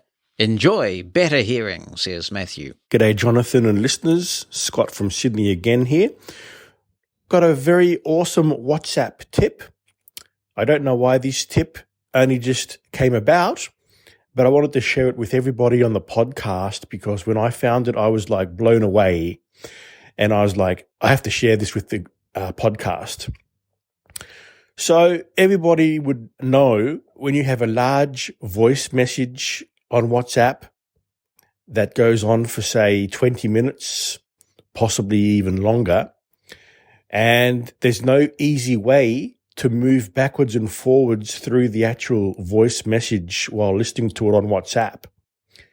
Yeah, you can use the skip back and forward options when you flick up and down on the actual message, but that's so time-consuming, takes forever, and you can only go back 10 seconds or forward 10 seconds at a time. I've just discovered that if you go to the lock screen while the message is actually playing, and you can use the track navigation option where you can use the slider to slide up and down with one finger, like other options in other apps on the iPhone, you can actually go backwards and forwards faster this way via the lock screen than within WhatsApp itself. So I just wanted to pass the tip on. While the message is playing, just go to your lock screen and flick up and down on the track navigation bar, and you'll be able to move a hell of a lot faster backwards and forwards through the playing voice message. Janine Stanley is writing in her IRA capacity, and she says, "Hi Jonathan, I wanted to thank the gentleman from South Africa, that was Brandt, who noted that he can indeed use IRA there with a US VoIP number. Anyone around the world can use IRA as long as they have a phone number from one of our service areas, US, Canada, Australia, New Zealand, the Republic of Ireland, and the UK.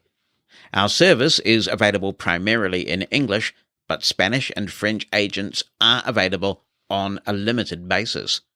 I also enjoyed your interview with the gentleman from Winamp and other posts noting how using IRA could possibly stand in for O&M lessons that familiarize people with places.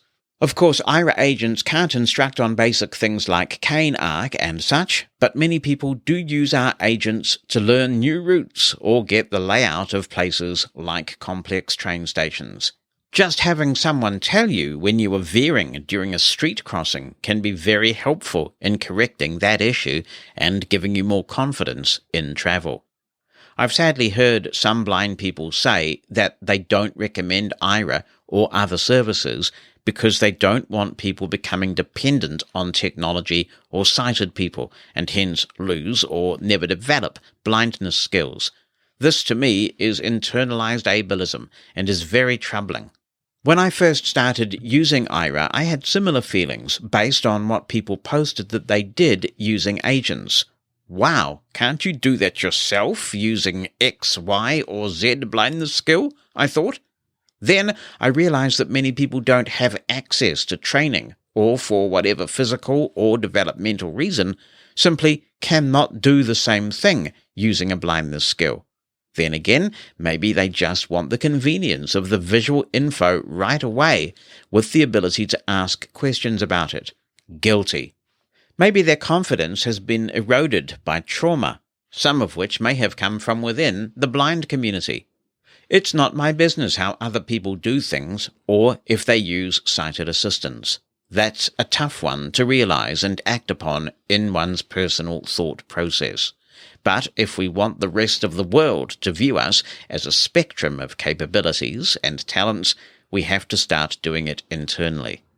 The truth is that many people start out doing a lot of blindness skill type things using either friends, family, sighted people via smartphone or other assistance. But once they gain more confidence that they can in fact do it themselves, they do. This is especially the case with travel. We've experienced it at IRA.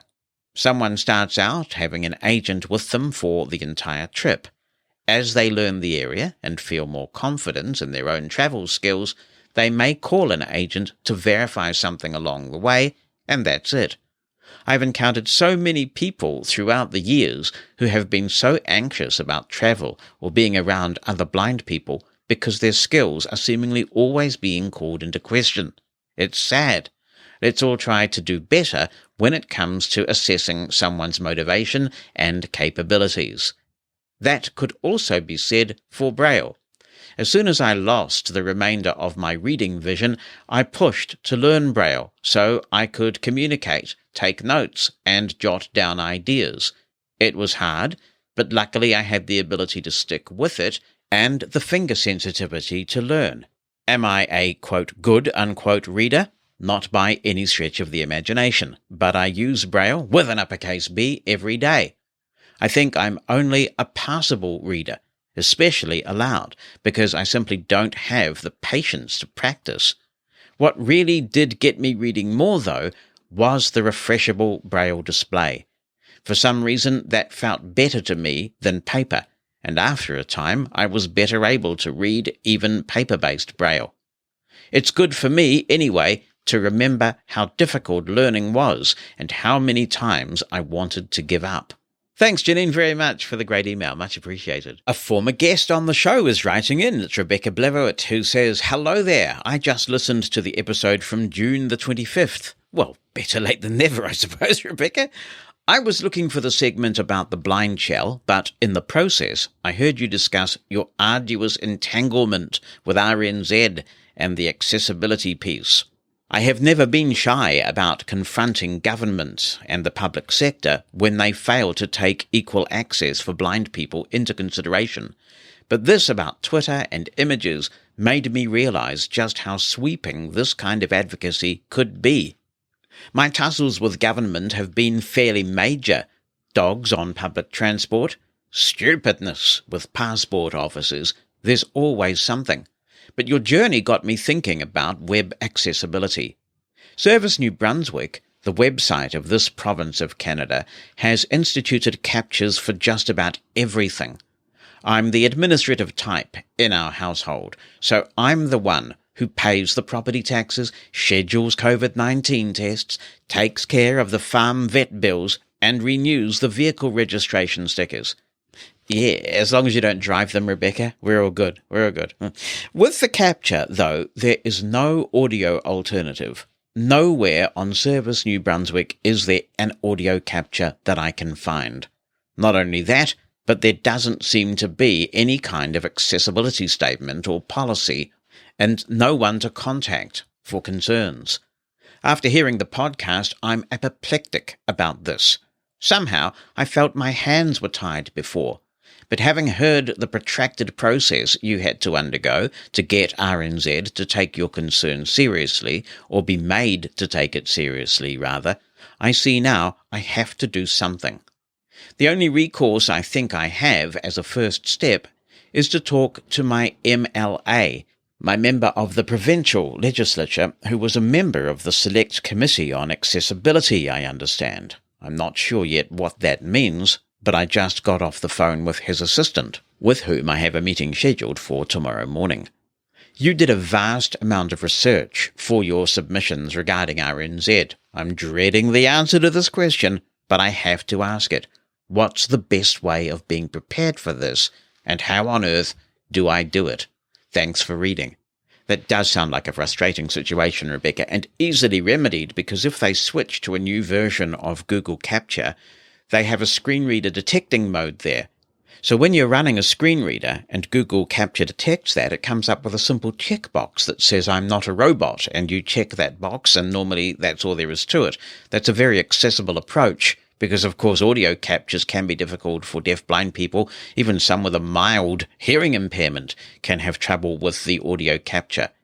I think the best way to prepare for it, if you don't feel you have the solution, is to reach out and ask people, perhaps on assistive technology email lists or Facebook groups or whatever, and come equipped as best you can with constructive solutions. So what I would say is get them to check what version of Google Capture they're using. And if they're not using Google Capture, if they're using something else, maybe it's time they switched in order to be fully accessible.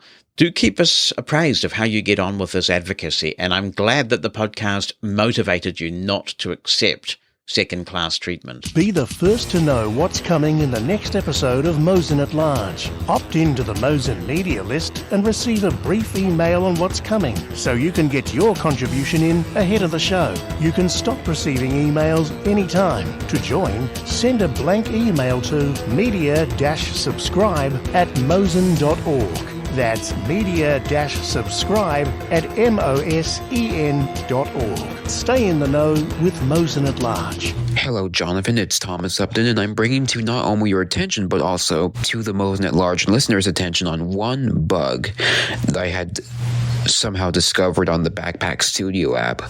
You see, I had been testing out the Backpack Live subscription for a couple months, and one of the features I was trying out was the single-click Icecast streaming server, where you don't have to connect to any Icecast or Shoutcast radio server. You can just have Backpack Live generate a generic single-click Icecast streaming server, and you can send a link to the stream to share with your friends and family. Well, you see, I was trying to make sure to see if the stream is received fine via the Backpack Live web player page online, but the problem is I couldn't get it to play on some web browsers like Google Chrome or Mozilla Firefox, which I get the feeling that some of my friends and family members, they don't want to just hear it on their phones and tablets. They want to hear it on their Windows PCs and Macintosh computers. And basically, the bug I found was I somehow pushed the play button, and I pushed it, and it wouldn't change to a stop button, meaning it wouldn't connect to the actual stream itself. It wouldn't play online. Now, I had tried this on my own iPhone, but it somehow stopped the stream when I pushed the play button, and it had connected, but then all of a sudden the live broadcast transmission stopped.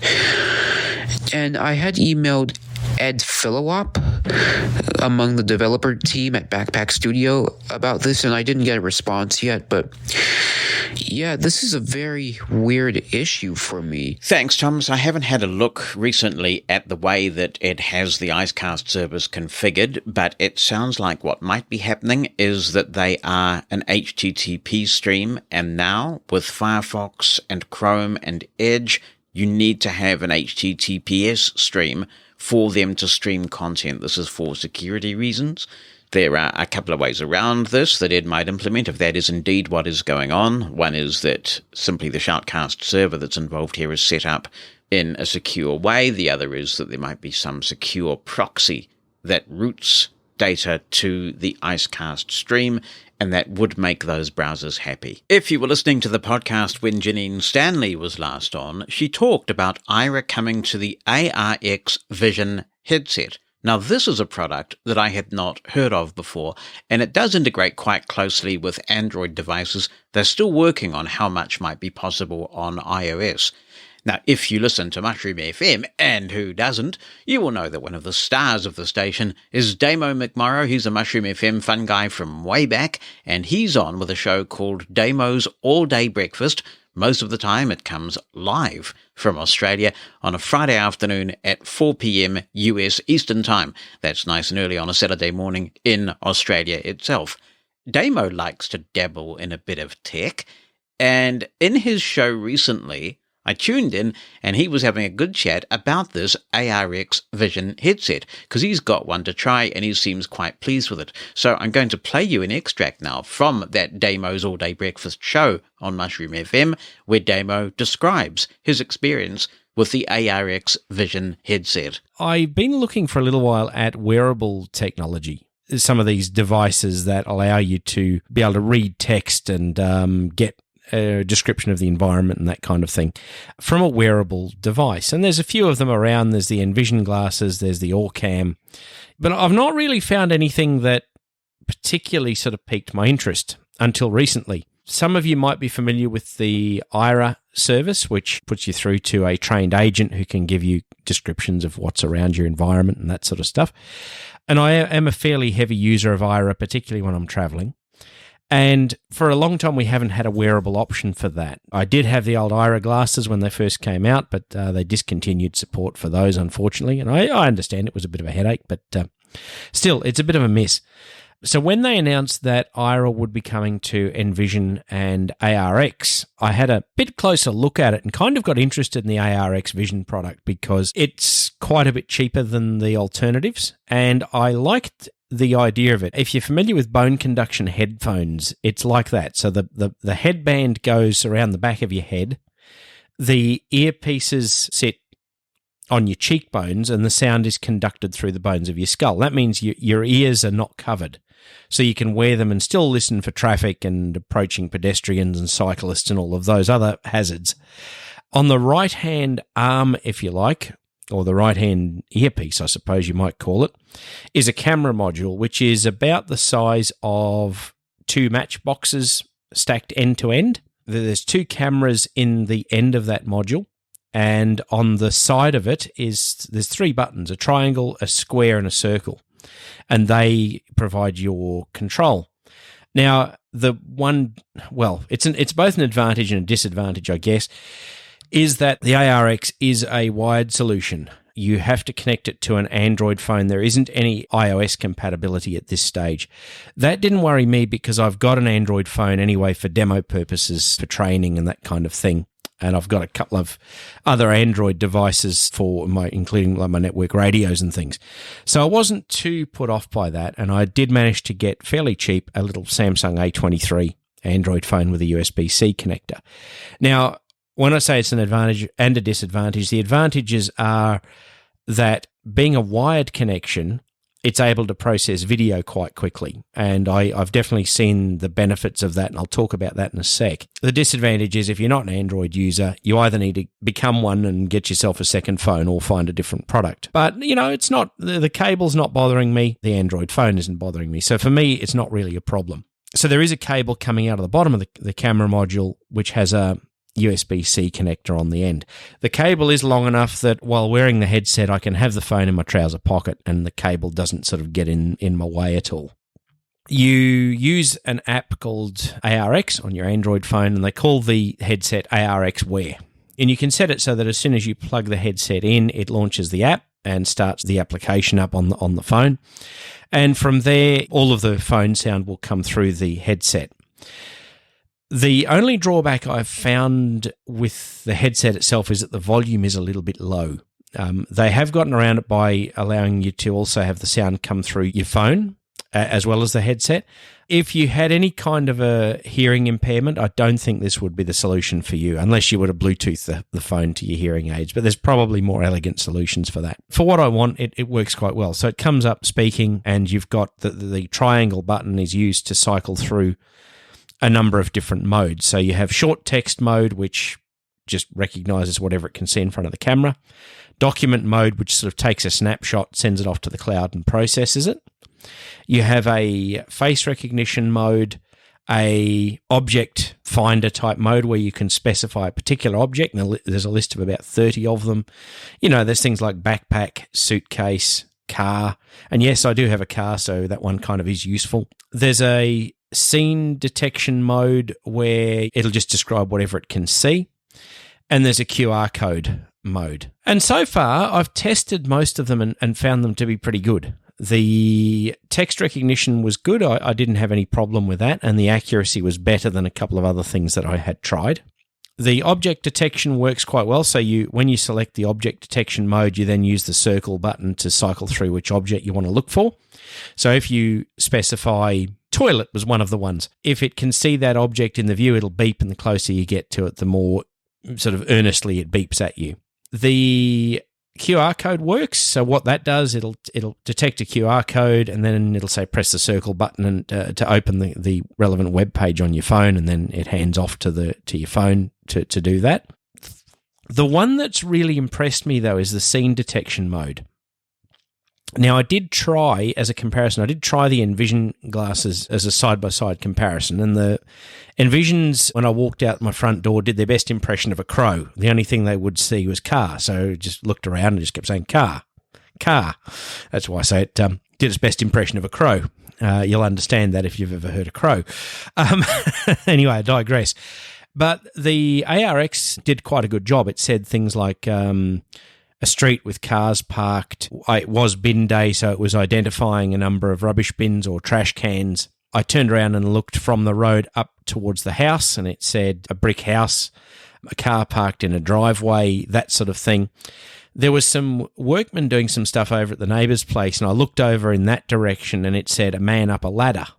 And they were definitely up on the roof, so that would make sense. So that, I thought, well, that's pretty good. So then I decided I would take it for a bit of a walk up to one of our favourite cafes, and just had it running in the background, and was sort of getting a pretty good commentary. And I think this is the advantage of the wired connection, to be honest. I was getting a pretty good commentary of what was around. You know, it was telling me about bushes and houses and trees and sunlight through the trees and some quite descriptive stuff. At one stage, it said a man riding a bicycle along a sidewalk, and I thought, no, I don't think so. And about 5 seconds later, I heard the bike go past. So, okay, it is there. But what really got me interested was when I went to walking along the block of shops towards the cafe, and it started to read things. It'd say things like a building with text that says Floss Family Dental, phone 3822-3303. And then it said a shop front with a rectangular sign and text saying Pizza Capers, www.pizzacapers.com.au. So it was really doing quite a good job of reading the signage. And I was a bit surprised by that, because I thought that you'd have to kind of identify the sign, then switch it into OCR mode and have it do that. But it was actually picking up the text as I was walking. So it gave me a pretty good idea of where things were. And I know that block of shops. So, the positioning was quite accurate. So it read the pizza thing as I was standing in front of Pizza Capers. So it's definitely pretty close to real time. I was crossing a street, and it's a sort of a three-way intersection, but it's a roundabout. And there was a truck stopped at the roundabout so that I could cross, and it said a large white truck parked on a road. So, I was, for artificial intelligence, I've got to say I was pretty impressed with its scene detection mode, and the fact that I could operate the thing hands-free. I didn't have to intervene or touch the phone. It was just in my pocket. I mean, it probably chews a bit of data, but that's all right. Data's relatively cheap, at least in this country anyway. But yeah, the fact that it was giving me a pretty good real-time running commentary of everything that was around was actually quite exciting. And I know Marion was quite pleased because she has had vision in the past. So she said, I actually kind of miss that. It did, and this is the problem with AI, it did give me some interesting results, one of which was I was walking past a building with a ColourBond fence. ColourBond is sort of corrugated, shiny metal. And the sun was obviously hitting the fence, and it said a metal fence with smoke coming out of it. And I couldn't smell any, so I'm pretty sure it was just the way the sunlight was hitting the thing. Also, our house has a big bay window on the front, and I was looking at that, and again, the afternoon sun was streaming in through the window, and it said, a small brick house with windows and a fire burning, and we don't have a fireplace. So that was a little disconcerting, but, I would say it was probably 70% accurate. So overall, quite pleased with it. Looking forward to getting Ira when that's released and available on that platform. But in the meantime, looking forward to doing a bit more testing. So I'll keep you posted over the next little while. I want to see if it'll read the LCD displays on my amateur radio equipment and things. I'm not particularly hopeful on that one, but I'm going to try over the weekend and put it through its paces a little bit more and see what happens. But that gives you a bit of an idea anyway of my first impressions of the ARX Vision headset. If you want to have a look at it yourself, www.arx.vision is the website. And it is a product that's in its infancy. I'm being an early adopter, which I'm normally not. I'm normally pretty conservative, but anyway, we'll see what happens. But I think it has a lot of potential to develop further. So overall, I'm pretty excited by it.